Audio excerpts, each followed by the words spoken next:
नमस्कार साथियों आज अपन स्कूल लेक्चरर की पहली क्लास रिकॉर्ड करेंगे। फर्स्ट ग्रेड फर्स्ट पेपर में जो गणित अपने आती हैं। साथियों मैं यहाँ से आपको बता दूं कि अपना जो 10 या 12 नंबर का कंटेंट है मैथ रीजनिंग स्टैटिक्स का, अपन जोरदार पकड़ बनाते हुए आगे की ओर बढ़ेंगे। साथियों इसके अंदर नंबर सिस्टम के अंदर मैं डिस्कस कर लेता हूँ भी बेसिक चीज़ें क्या होती हैं, उसके बाद में अपने क्लास को धीरे धीरे अप टू डेट लेते हुए चलेंगे। दोस्तों सभी अपने कॉपी पेन साथ में रखना और साथ में नोट्स बनाते रहना। आपके जो आगामी 2024 में भर्ती लगेगी लेक्चरर की, आप श्योर अपना सिलेक्शन निश्चित करोगे। मैं यही उम्मीद के साथ पढ़ा रहा हूँ कि भी हर एक मेरा जितने भी बड़े भाई छोटे बहन जो भी हैं वो एक एकाग्रता के साथ में नोट्स बनाते हुए चलेंगे और तैयारी को अपने निश्चित तौर पे मजबूती देंगे। दोस्तों तो सभी बच्चे हेडिंग डाल लेना नंबर सिस्टम की। बच्चे क्या दोस्ती हैं, बड़े हैं छोटे हैं जो भी हैं मेरे, तो सभी साथियों हेडिंग डालो नंबर सिस्टम की, जिसको अपन हिंदी में बोलते हैं संख्या पद्धति। घबराने की बिल्कुल जरूरत नहीं है, अपन अपनी लैंग्वेज में पढ़ेंगे जो अपन कोशिश करते हैं। संख्या पद्धति, इसको नंबर सिस्टम बोलते हैं, संख्या पद्धति। दोस्तों अब इसके अंदर आरपीएससी के अंदर जो मेन चीज़ें हैं वो संख्या के बारे में डिस्कस ज़्यादा पूछता है, वो थ्योरी टाइप सवाल ज़्यादा पूछता है नंबर सिस्टम के अंदर। उसके बाद अपन प्रैक्टिकल सवाल भी लेंगे, तो ज़्यादा टाइम खराब ना करते अपन शुरू करते हैं नंबर सिस्टम के अंदर। मैं आपको सबसे पहले डिस्कस करता हूं दोस्तों संख्याओं के बारे में। हेडिंग डालना संख्याएं। क्वेश्चन बन जाता है एग्जाम के अंदर, पहला क्वेश्चन बन जाता है कि कुल संख्याएं कितनी होती हैं। कुल संख्याएं होती है, तो आपको इसका उत्तर बताना है। ऑप्शन मैं आपको दे देता हूँ, 8, अनंत, 0, 10 और 9। आपको भी पता है कि इस बार 5 ऑप्शन आएंगे और पांचों में एक तो अपने को बनना ही पड़ेगा, खाली तो छोड़ ही नहीं सकते। 5 घोड़े आएंगे, अभी लेटेस्ट की बात है 2 या 3 दिन पहले, इसलिए मैंने सारी चीज़ें देखते हुए आज क्लास का अनाउंसमेंट किया है। और पहला क्वेश्चन पहले मुहूर्त अपना 5 ऑप्शन के साथ में, बताइए इसका कौन सा ऑप्शन सही होगा। तो कुल संख्याएं होती हैं, तो दोस्तों कुल संख्याएं अपनी 10 होती हैं। कितनी संख्याएं होती हैं? कुल संख्याएं होती है अपनी 10। नोट बना के लिख लेना इस क्वेश्चन को। कुल संख्याएं 10 होती हैं। कितनी संख्याएं होती हैं? 10 संख्याएं होती है। ये आपको फिर से बता दूं, ये वीडियो रात को रिकॉर्ड हो रहा है ताकि सारे जो भी मेरे गाँववासी जो भी शहरवासी वो सो रखे हैं, और कभी भी यहाँ पे डॉग भौंकने की आवाज़ आ सकती है, तो आप डिस्टर्ब मत होना दोस्तों। वीडियो को कंटिन्यूटी रखनी है अपने कंसंट्रेट के साथ में। तो कुल संख्याएं कितनी होती है? 10 संख्याएं होती हैं। पहला क्वेश्चन यहीं से तैयार हो गया आरपीएससी का कि भी कुल संख्याएं 10 होती है। बहुत से जो टेस्ट सीरीज के माध्यम से क्वेश्चन डालते हैं कुल संख्याएं की होती है, कंफ्यूज रहता है, 10 होती है, 9 होती है, 8 होती है, वो कुल संख्याएं 10 होती है। मैं आपको बता देता हूँ कौन कौन सी संख्याएं होती हैं। 0, 1, 2, 3, 4, 5, 6, 7, 8 और 9। कुल संख्याएं कितनी होती है? 10 संख्याएं होती है। अपना ये क्वेश्चन कभी भी जिंदगी में गलत नहीं होना चाहिए। कुल संख्याएं कितनी होती है? 10 संख्याएं होती है। 0, 1, 2, 3, 4, 5, 6, 7, 8, 9, 1 से लेकर 9 तक होगी और 0 साथ में होगी। तो कुल संख्याएं कितनी होती है? 10। मेरे साथ में याद करते हुए चलना दोस्तों, बहुत फायदा मिलेगा आपको। क्लास के अंदर ही मैं याद करवा दूंगा। हाँ 10 मिनट ज़्यादा लग सकते हैं याद करने में, लेकिन क्लास के अंदर इसका निपटारा कर देंगे अपन। कुल संख्याएं कितनी होती है? 10 संख्याएं होती है। पहला नोट मेरा यहाँ पे तैयार हो गया दोस्तों। आगे देखिए दोस्तों, अब मैं कुछ संख्याओं के बारे में डिस्कस करता हूं दोस्तों। देखिए देखो, इकट्ठी संख्या नहीं बताऊंगा मैं आपको कि भी संख्या, प्राकृत संख्या, पूर्ण संख्या, पूर्णांक संख्या, सम संख्या, विषम संख्या, भाज्य, अभाज्य, ये मैं साथ में नहीं बताऊंगा। मैं आपको साथ में नोट्स बनाते हुए चलूंगा। उसके बाद में जितनी संख्या अपनी कंप्लीट हो जाएगी, उसके बाद मैं आपके सामने डायग्राम प्रेजेंट करूंगा भी ये संख्या ऐसी होती है, तब आपको दिमाग में ज़्यादा सेट बैठेगा। आप घबराओ मत। अभी अपन 3 संख्या लेते हैं। अभी कौन कौन सी संख्या लेते हैं? एक बार संख्या लेते हैं अपन। अभी 3 संख्या। देखिए दोस्तों, संख्याओं के बारे में डिस्कस कर रहा हूं मैं। संख्याएं सबसे पहले मैं डिस्कस करता हूं आपके सामने प्राकृत संख्या, दूसरी डिस्कस करूंगा मैं आपके सामने पूर्ण संख्या, और तीसरी अभी डिस्कस करूंगा मैं आपके सामने पूर्णांक संख्या। अभी एक बार अपन 3 संख्याओं को डिस्कस करेंगे, फिर आगे थोड़ा थोड़ा रिजर्व करते हुए चलेंगे दोस्तों। अपन मुकाम तक पहुंच जाएंगे। ये मेरी पक्की आपके साथ में गारंटी है। आपको सारी चीज़ें डिस्कस समझ में आएगी। माहौल नहीं है यूट्यूब पे फलाना वो एड दिखाना, ऐसा कुछ नहीं है अपना भी। अपन देखो ईमानदारी के साथ काम करेंगे तो ज़रूर अपन कंटेंट को पकड़ में रखेंगे। तो नोट्स बनाते हुए रहना साथ में। प्राकृत संख्या को, पूर्ण संख्या को, पूर्णांक संख्या को। अब बहुत से बच्चों को डिफरेंस ये नहीं पता कि प्राकृत संख्या किसको बोलते हैं, पूर्ण संख्या किसको बोलते हैं और पूर्णांक संख्या किसको बोलते हैं। तो सबसे पहले आज अपन सीखेंगे प्राकृत संख्या।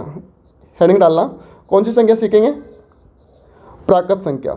बहुत ही आसान है, आपको घबराने की बिल्कुल जरूरत नहीं है। प्राकृत, कौन सी संख्या? प्राकृत। इसको बोलते हैं अपन नेचुरल नंबर, नेचुरल डिजिट। इन दोनों का यही होता है। प्राकृतिक बोलते हैं ना, नेचुरल चीज़ें हैं, प्राकृतिक चीज़ें। प्राक आक एक, कह के ध्वनि आ रही है कि नहीं आ रही? प्राक आक एक, प्राक आक एक। तो इसका मतलब प्राकृत संख्या आक, जैसे आक, आक आक से टूटा, एक एक एक एक, ये लो एक। बना कि नहीं बना?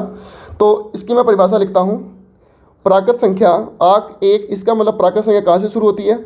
एक से शुरू होती है और कहाँ तक चलती है? ये अपनी अनंत तक चलती है। इस बात को आप ध्यान से सुनना दोस्तों, ध्यान रखना इस बात का। प्राक आक एक, प्राक आक एक, प्राक आक एक। तो प्राकृत संख्या कहाँ से शुरू होती है? एक से शुरू होती है और अनंत तक चलती है, ऐसा कुछ इसमें सिस्टम होता है।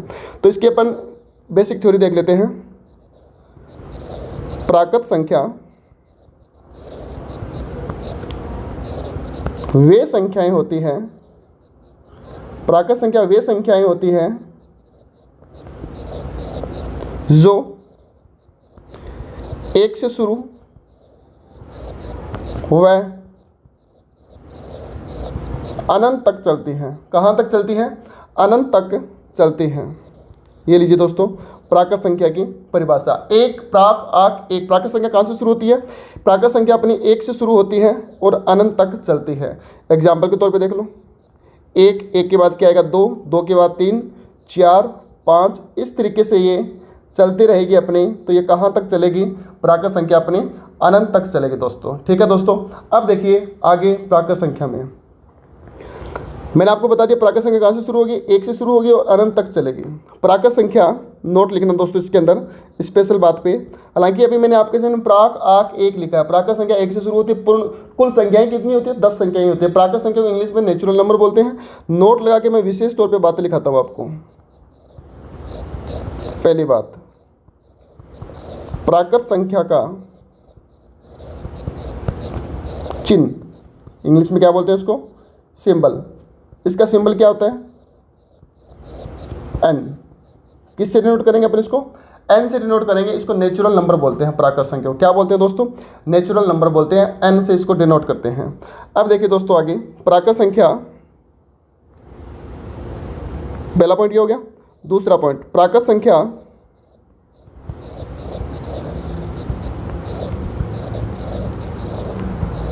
दशमलव में नहीं होगी। अब कैसे? दशमलव में नहीं होगी। प्राकृत संख्या दशमलव में नहीं होगी। कैसे नहीं होगी? देखिए दोस्तों, यहाँ पे लिख देता हूँ मैं। जैसे 1.1, 1.2, 2.3, 3/4, 5/7, ये मेरी प्राकृत संख्या नहीं है। सबसे अच्छी बात, प्राकृत संख्या पॉइंटों में कभी नहीं आती, प्राकृत संख्या दशमलव में नहीं आती। इस बात को खास तौर से आपको ध्यान रखना दोस्तों। ठीक है दोस्तों, आगे देखिए 3 नंबर पॉइंट। प्राकृत संख्या, प्राकृत संख्या, प्राकृत संख्या कौन सी? कर्मागत प्राकृत संख्या। कर्मागत प्राकृत संख्या के बीच 0, 0 प्राकृत संख्या होगी।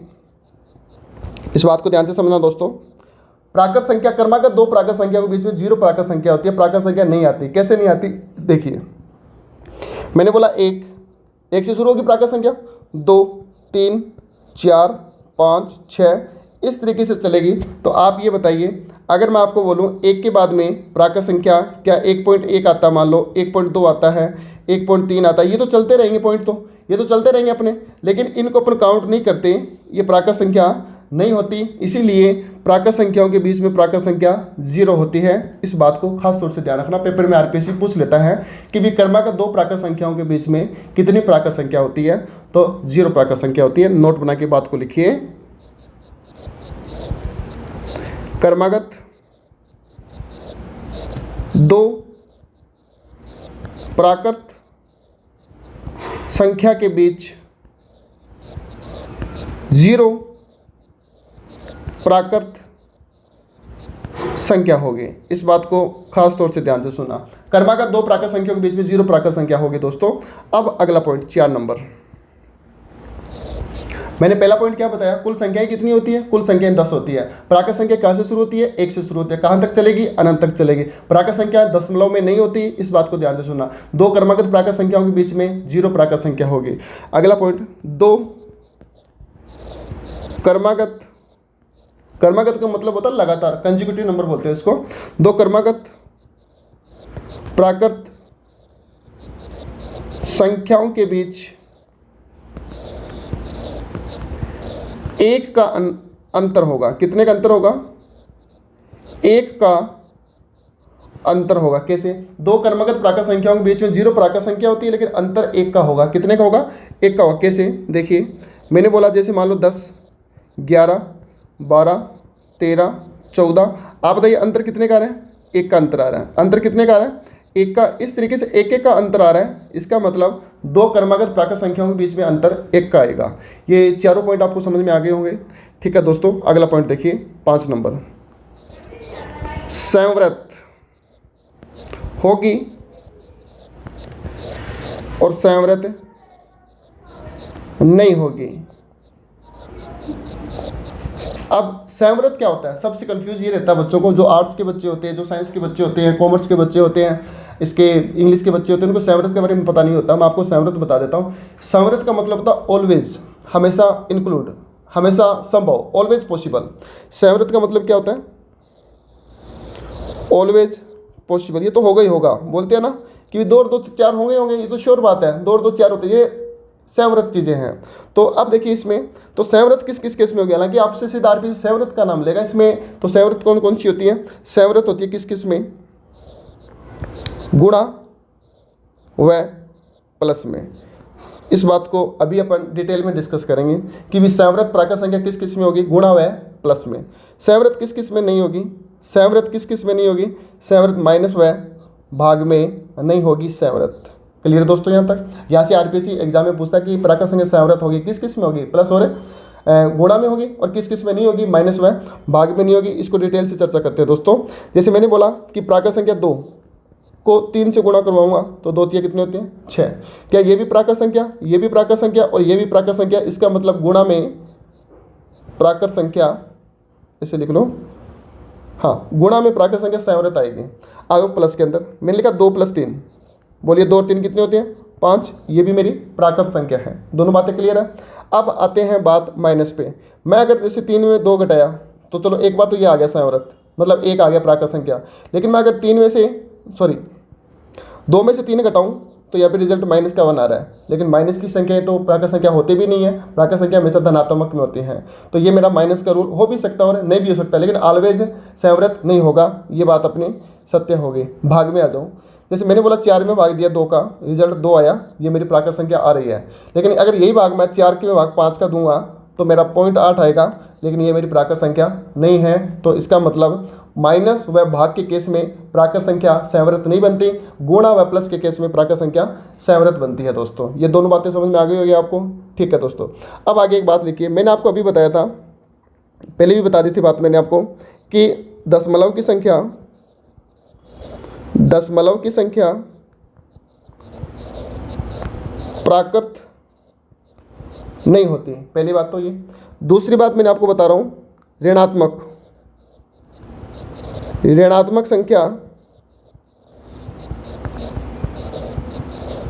प्राकृत नहीं होगी। इन दोनों बातों को साठ गांठ बांध लेना। और संवृत किस किस में होगी और संवृत किस किस में नहीं होगी दोस्तों। उम्मीद करता हूँ आपको ये चीज़ें सारी समझ में आ रही है। अब अगला क्वेश्चन आगे देखिए दोस्तों, डिटेल से बता रहा हूँ मैं आपको कहीं भी घबराने की बिल्कुल जरूरत नहीं है दोस्तों। अब आगे देखिए, प्राकृत संख्या कितने पॉइंट हो गए अपने, अपने पॉइंट हो गए 5। 6 नंबर पॉइंट देखिए। 6 नंबर पॉइंट में मैं आपको एक क्वेश्चन लेता हूं, उस क्वेश्चन के माध्यम से अपन सीखेंगे प्राकृत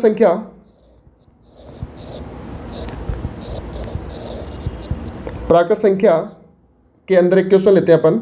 मैंने बोला a प्लस बी का योग मान लो 3 है। a प्लस बी का योग कितना है? 3 है। a प्लस बी का योग 3 है यदि a व b, a प्लस बी या फिर a व b, यदि a b प्राकृत संख्या है तो बताओ कितने हल बनने संभव है। मैं आपको एक बात और बता दूं, अभी अपने पास में ये पीक टाइम है और अच्छा खासा टाइम है। इसके अंदर आप अपनी मेहनत को अच्छा नतीजा दे सकते हो और अच्छी मेहनत करके आप पूरी की पूरी गणित, स्टैटिक्स, रीजनिंग आराम से 10 क्वेश्चन कवर कर सकते हो पूरा खुल के टाइम आपके सामने। तो आप इसका पूरा फायदा उठाइए। और मैं फिर से बता दूं कि आरपीएससी ने 40% का नियम कर रखा है, तो हर बच्चे की गड़बड़ाहट है इस चीज़ की। तो आप इस क्राइटेरिया को दूर करते हुए आपको मैथ सीखनी पड़ेगी, रीजनिंग भी सीखनी पड़ेगी और स्टैटिक्स भी सीखनी पड़ेगी। तो आप इस चैनल पर आप जुड़े हो तो आप विश्वास बना के रखना, आपको पूरा कंटेंट मिलेगा विद क्वेश्चन मिलेगा दोस्तों, ठीक है। बाकी मैं आपको साथ साथ में बताता रहूँगा। इसका देखो a प्लस बी का योग 3 है यदि a व b प्राकृत संख्या है तो इसके कितने हल बनने संभव हैं। आप खुद बताइए। a प्लस बी का योग कितना? 3। अब a प्लस बी का योग 3 है। अगर मैं a का मान कितना रखूं? a का मान 0 नहीं रख सकता, ना b का मान 0 रख सकता, क्यों? 0 मेरी प्राकृत संख्या नहीं है। अगर मैं a का मान 0 रखूँगा तो ये प्राकृत संख्या तो नहीं है पहली बात। तो फिर रखूँगा क्या मैं? इसका मतलब a का मान 1 रखूँगा और 3 लाने के लिए मुझे b के अंदर कितना जोड़ना पड़ेगा? 2। इसका मतलब 3 बन रहा कि नहीं बन रहा? बन रहा है। अगर मैं a का मान 2 रखूँगा और यहाँ पे मैं 1 रखूँगा तो आप बताइए योग कितना बन रहा है? 3 बन रहा है। इसका मतलब मेरे कुल कितने हल, अब आगे तो हल बन ही नहीं सकते। आप कहीं बोलोगे सर 4 - 1 कर दूँ 3 आ रहा है, लेकिन बेटा माइनस प्राकृत संख्या में नहीं ले सकते अपन। प्राकृत संख्या हमेशा धनात्मक होती है, ये मान अपना नहीं ले सकते। तो इसका मतलब कुल हल कितने हैं? कुल हल अपने कुल 2 हल संभव है। इस बात को ध्यान रखना दोस्तों। अगला पॉइंट देखिए, अगला क्वेश्चन देख लेते हैं अपन। मैंने बोला आपके सामने क्वेश्चन में आरएस के अंदर सवाल आया हुआ है। ये सवाल अपना आरएस के अंदर आया हुआ है। आरएस प्री के अंदर ये सवाल पूछा गया है कि यदि एक्स वाई जेड प्राकृत संख्या है और x plus y plus z का योग 6 है तो विभिन्न कितने हल, एक सेकेंड दोस्तों, तो विभिन्न कितने हल बनने संभव है। आरएस के अंदर ये सवाल आया हुआ है और लेक्चरर के अंदर ये सवाल आ सकता है, तो आपको घबराने की बिल्कुल आवश्यकता नहीं है। इस क्वेश्चन को अपन करते हैं दोस्तों। देखिए दोस्तों, इसमें क्या बोला गया कि एक्स वाई जेड प्राकृत संख्या है और x plus y plus z का योग 6 है। आपको बताना कि कितने हल बनने संभव हैं। तो इस क्वेश्चन को शुरू करने से पहले मैं आपको इसका शॉर्ट रिवीजन लगवा देता हूँ प्राकृत संख्या का। प्राकृत संख्या आक, प्राकृत संख्या आक क एक, प्राकृत संख्या 1 से शुरू होती है, अनंत तक चलती है। इस बात का ध्यान रखना दोस्तों। प्राकृत संख्याओं के बीच में, क्रमागत प्राकृत संख्याओं के बीच में 0 प्राकृत संख्या होती है, लेकिन अंतर 1 का होता है। संवृत होगी गुणा व प्लस में और संवृत नहीं होगी माइनस व भाग के अंदर। प्राकृत संख्या क्रमागत होती है, इस बात को आप ध्यान रखना दोस्तों। अब देखिए दोस्तों, मैंने क्वेश्चन लिया यहाँ पे भी हल कितने बनने संभव हैं। एक्स वाई जेड तीनों की तीनों मेरी प्राकृत संख्याएं हैं। मैं अगर आप इस क्वेश्चन को लिखूँ, ऑप्शन दे देता हूँ मैं आपको, आप वीडियो पॉज करके देखना इसका आंसर कितना बनता है। ऑप्शन दे देता हूँ मैं आपको। पहला ऑप्शन 6, दूसरा ऑप्शन 8, तीसरा ऑप्शन 10 और चौथा ऑप्शन मेरा 12। आप इस क्वेश्चन को बताइए भी कितने हल बनने संभव हैं। अब इसको करते हैं अपन, इस क्वेश्चन को करते हैं अपन दोस्तों। अगर मैं आपको बोलूं, आप वीडियो पॉज करके बताना इसका उत्तर कितना बनेगा। अब मैं इस क्वेश्चन को करूंगा तो देखिए दोस्तों, मैंने लिखा x plus y plus z कितना बनेगा योग? 6 बनना चाहिए। कितना योग बनना चाहिए? 6 योग बनना चाहिए। तो इसको शुरू करते हैं अपन। अगर मैं यहाँ पे प्राकृत संख्या 1 लिखूँ और यहाँ पे 2 लिखूँ, यहाँ पे 3 लिखूँ, तो 1 और 2 कितने हो गए? 3 और योग कितना हो गया? 6। क्लियर है यहाँ तक? पहला, अगर मैं 1 को 1 ही लिखूँ यहाँ पे और इस 3 को मैं यहाँ ले आऊँ और इस 2 को मैं यहाँ ले आऊँ तो भी मेरा योग कितना बनेगा? 6 बनेगा। क्लियर दोस्तों यहाँ तक? अब देखिए आगे, मैं अगर यहाँ पे 2 लिखूँ, यहाँ पे 1 लिखूँ और यहाँ पे 3 लिखूँ तो ये भी मेरा योग बन रहा है। 2 और 1 3, 3 और 3 6 बन रहा है। अगर मैं यहाँ पे 2 लिखूँ और यहाँ पे 3 लिखूँ और यहाँ पे 1 लिखूँ तो भी योग कितना बन रहा है? 6 बन रहा है। तो कितने हल बन गए अभी तक? अभी तक मेरे पास में 4 हल तो बन चुके हैं। अगला देखिए, अगर मैं यहाँ पे 3 लिखूँ, यहाँ पे 1 लिखूँ, यहाँ पे 2 लिखूँ तो भी मेरे हल बनने संभव हैं। अगला मैं यहाँ पे 3 लिखूँ, यहाँ पे 2 लिखूँ और यहाँ पे 1 लिखूँ तो भी मेरे हल बनने संभव हैं। तो अभी कितने हल बन चुके हैं? 4 और 2 6 बन चुके हैं। अगर मैं आपको देखूँ कि यहाँ पे मैं 1 लिखूँ, यहाँ पे भी 1 लिखूँ, यहाँ पे भी 4 लिखूँ तो भी मेरे हल बनने संभव है दोस्तों। अगर मैं इसके अंदर आगे देखूँ, अगर मैं इसको 1 को यहाँ लिखूँ, इस 4 को मैं यहाँ लिखूँ, इस 1 को मैं यहाँ लिखूँ तो भी मेरे हल बनने संभव हैं। आप खुद बताइए कितने हल बन चुके हैं? अभी देखते हैं अपन। 1 2 3 4 5 6 7 8 हल तो मेरे बन चुके हैं। अब देखिए दोस्तों आगे, 8 के बाद में इस 4 को मैं यहाँ ले लूँ और इस 1 को यहाँ रखूँ और इस 1 को यहाँ रखूँ, एक हल मेरा ये बन गया।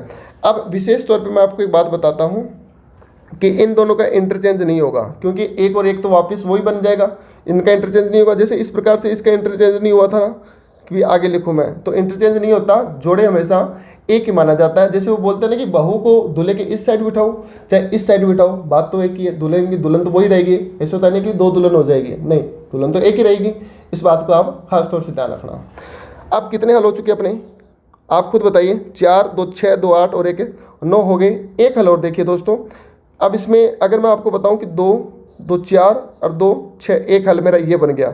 अब यहाँ पे विशेष तौर से देखना, कोई बच्चा बोलेगा कि सर इस 2 को तो मैं यहीं रख लूँ, इसको मैं यहाँ रख लूँ, मतलब इसको यहाँ, ऐसा नहीं होगा। हल एक ही माना जाएगा। अभी मैंने बताया था कि जोड़े का एक ही हल माना जाता है। तो आप बताइए कुल कितने हल संभव हैं? और इसके अंदर आप देख सकते हो कि 1 4 2 6 2 8 2 10, तो कुल कितने हल बनने संभव है दोस्तों मेरे?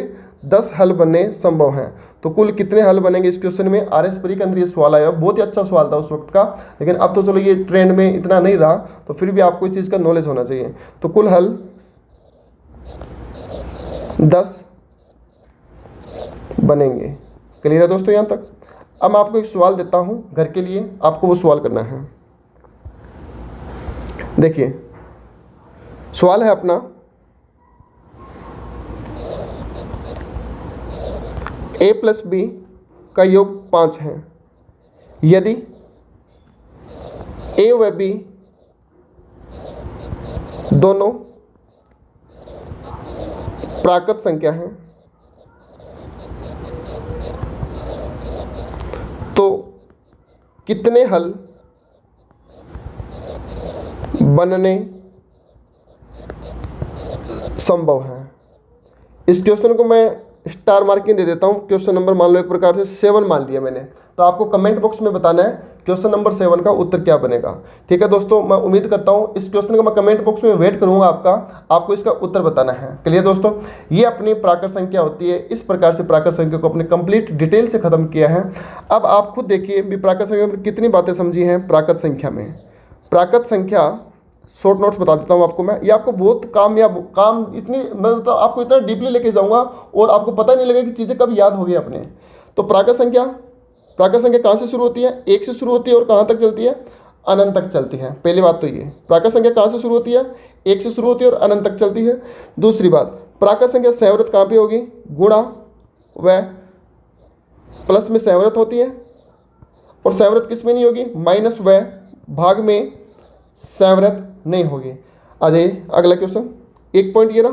दूसरा, प्राकृत संख्या